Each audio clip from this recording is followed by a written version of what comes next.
అందువల్ల వాళ్లకున్న పరిధిలో చక్కగా నేర్చుకున్నారని చెప్పాలి. ఏదైనా ఇంకా బోల్డ్ అంత భవిష్యత్తు ఉంది వాళ్ళకి. వాళ్ళు తప్పు ఒప్పులు తెలుసుకొని వారిని వారు సరిదిద్దుకొని మంచి కృష్ణులుగా మన ముందుకు వస్తారని ఆశిద్దాం. మరి వాళ్ళు చేయబోతున్న ఈ పాత్ర ప్రవేశం చూద్దాం.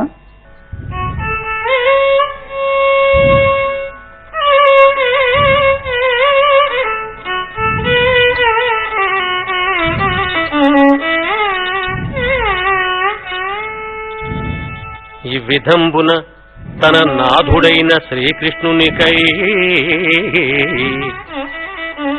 విరహ వేదనా భరితురాలైన సత్యభామ తన మనోభావములను ఒక లేఖగా వ్రాసి ఇచ్చి శ్రీకృష్ణుని వేగిరమ్ముగా తన చెంతకు చేర్చమని మాధవిని బంపగా అచట శ్రీకృష్ణుండు వెడలు విధంబు ఎట్టిదనినా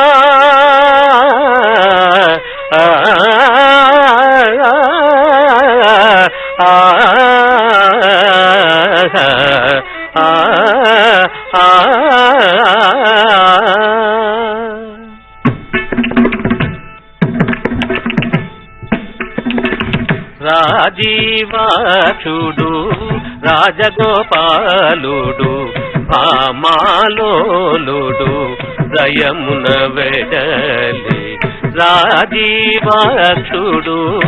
రాజగోపాలుడు భామాలోలుడు దయమున వెడలి రాజీవాక్షుడు రాజగోపాలుడు భామాలో